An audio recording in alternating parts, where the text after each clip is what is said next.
Over the past 2 decades, Gonzaga men's basketball under head coach Mark Few has been nothing short of a revelation. They have come to redefine just what the term mid-major actually means, earning a number 1 seed in 4 of the last 5 NCAA tournaments, and would have been a number 1 in 2020 as well if the tournament wasn't canceled. In 2021, they famously became just the 4th team to roll into a Final Four with an undefeated record in the last 45 years. But what if I told you that this is not the first time that a so-called mid-major program from outside the Power 5 conferences ran roughshod over college basketball? As a matter of fact, both Gonzaga and this program in question hold the unfortunate distinction of fielding 2 of the last 4 undefeated teams that were upset in the Final Four. The 2021 Gonzaga Bulldogs that we already mentioned, the 2015 Kentucky Wildcats, the 1979 Indiana State Sycamores featuring some guy named Larry Bird, and the 1991 UNLV Runnin' Rebels. That's right!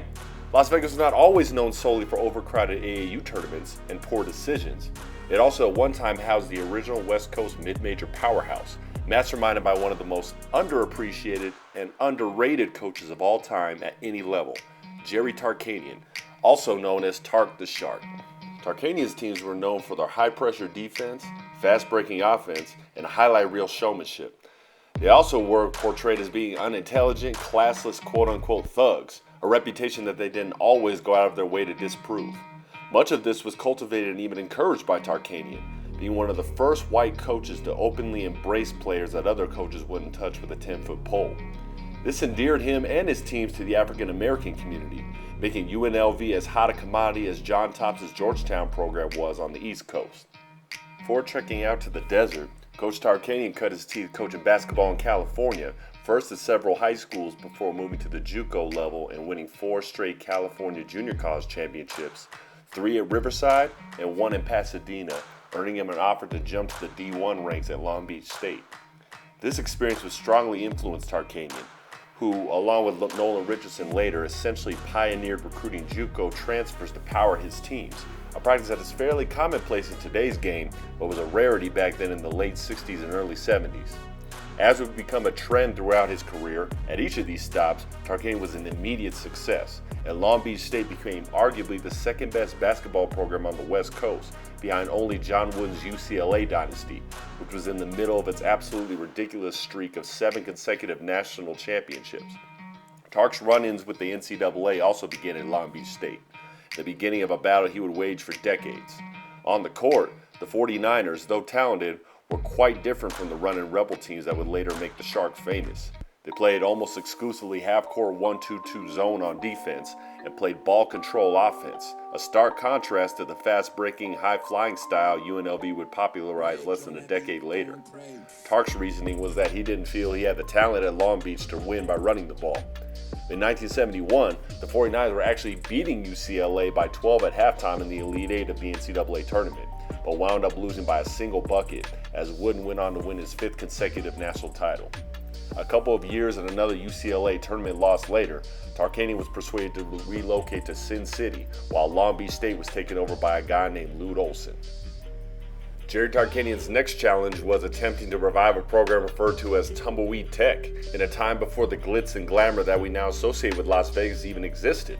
This was the time preceding the billion-dollar hotels and legendary nightlife, when Vegas was still known as a desert gambling outpost that may or may not still be controlled by the mob. Because he didn't feel that he had the requisite size to run his favorite 1-2-2 zone, Tarkanian met with coaches Bob King in New Mexico and Joby Hall at Kentucky to learn about pressure man-to-man defense. It's from this shift that the Runnin' Rebels were born. They won 20 games in his first season, and between 1975 and 1977, UNLV made its first ever Final Four run while averaging over 110 points per game, without a three-point line or a shot clock.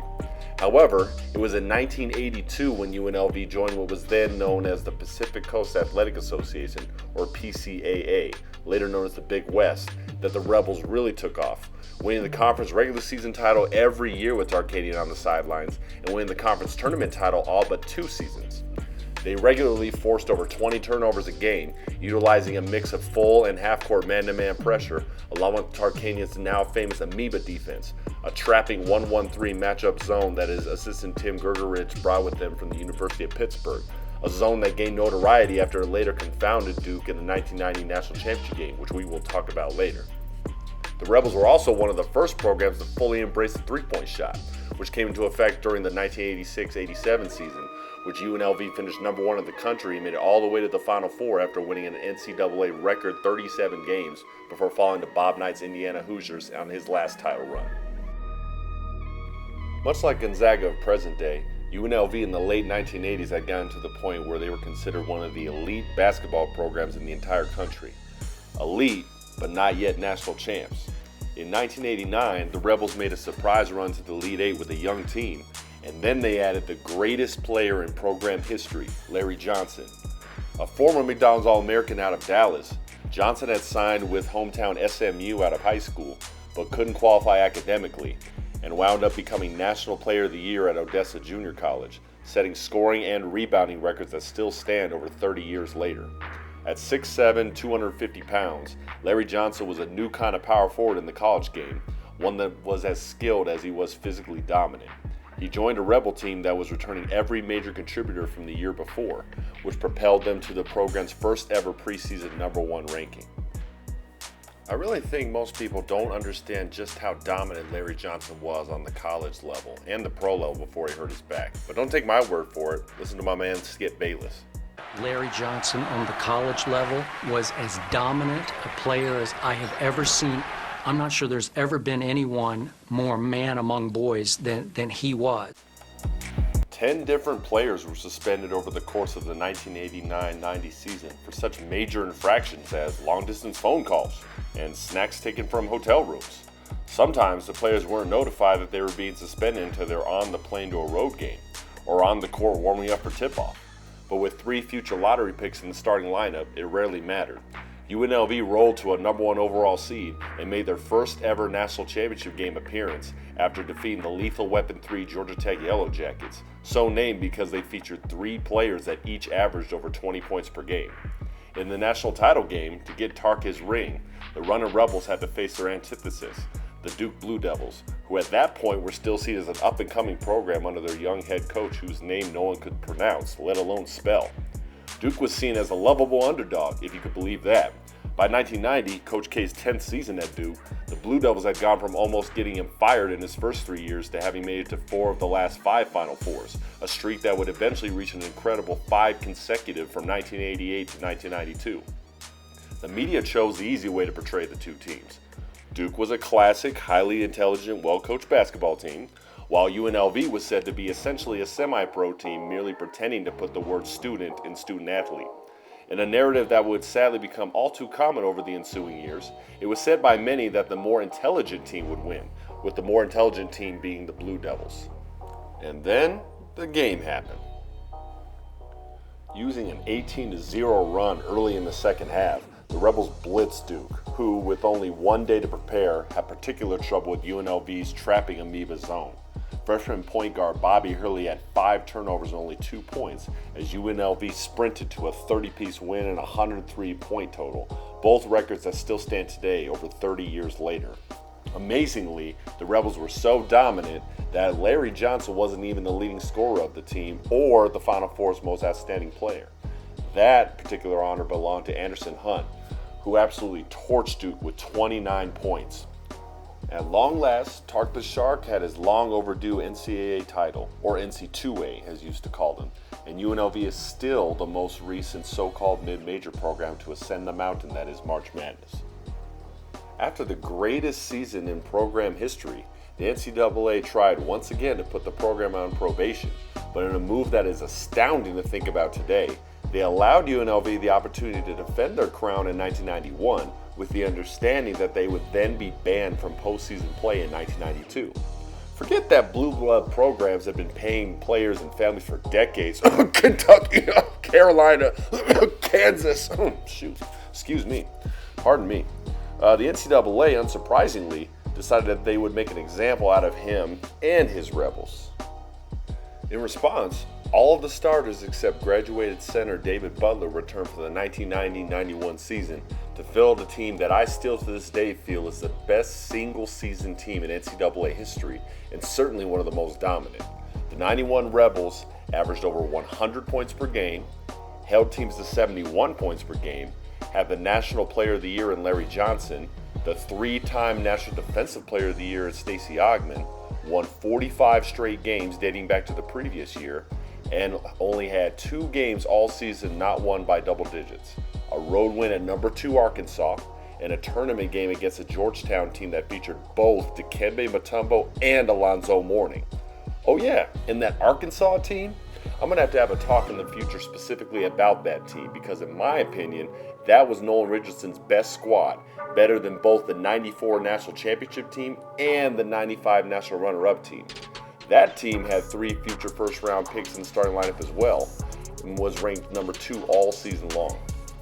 The Razorbacks' Barnhill Arena was one of the best home court advantages in the country, and UNLV was up by 20 plus for almost the entire second half until Todd Day pretended he wanted to fight Larry Johnson. To put this into today's terms, that's like Gonzaga going on a true road trip to Cameron Indoor Stadium, playing Zion Williamson and RJ Barrett's Duke team, and being up by 20 plus for the entire second half.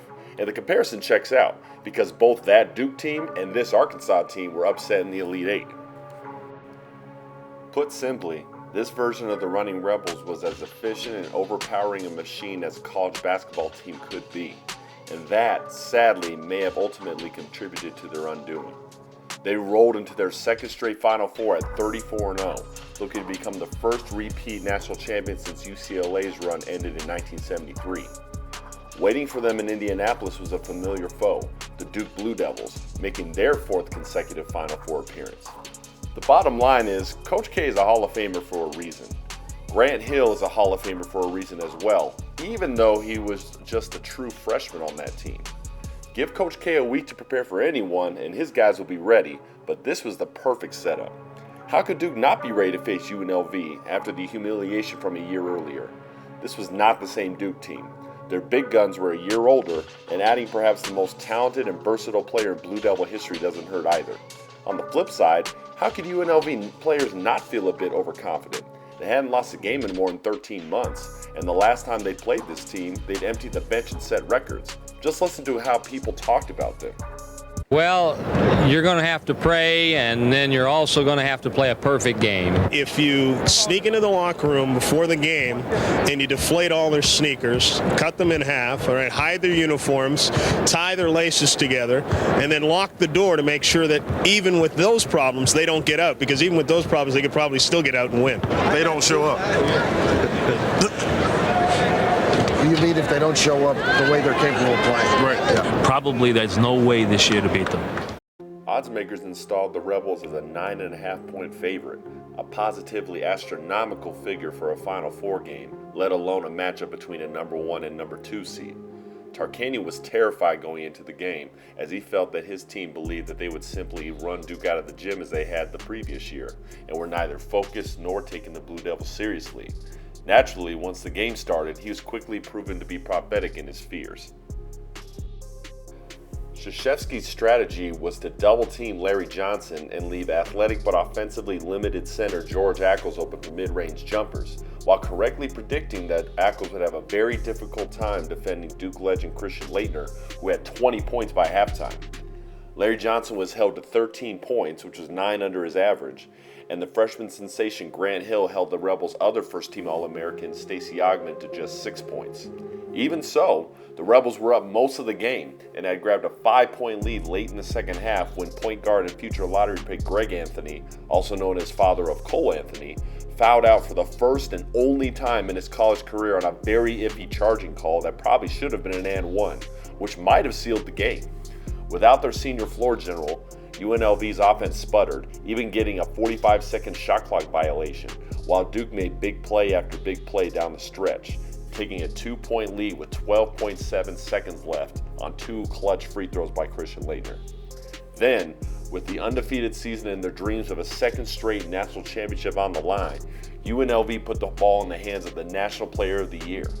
But for reasons unknown, the greatest player in school history passed up a chance to take the last shot, simultaneously ending UNLV's dynasty and unknowingly birthing another. Duke has done it! Duke has upset UNLV!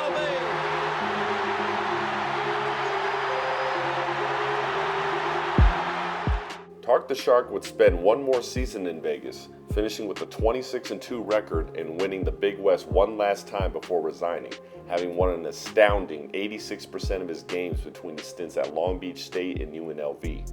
Though he would return in the late 90s to coach his alma mater at Fresno State for a few seasons, it just wasn't quite the same. In the 30 years since Tarkanian left, UNLV has made just 8 NCAA tournaments, and of those 8 appearances, only twice have they made it out of the first round. It has now been 3 decades since a commuter school from the desert captured a nation's fancy, providing a blueprint of what may be possible for those who might follow in their own way. UNLV's descent from the ranks of elite basketball programs was a relatively silent thing, from which they still have not recovered, and possibly never will. Though they have not quite scaled the mountain like their predecessors from Sin City once did, perhaps one of these days this small school from a small city in eastern Washington finally will, and in the process lay to rest any and all doubts that they are indeed truly here to stay on the college basketball landscape. Only time will tell.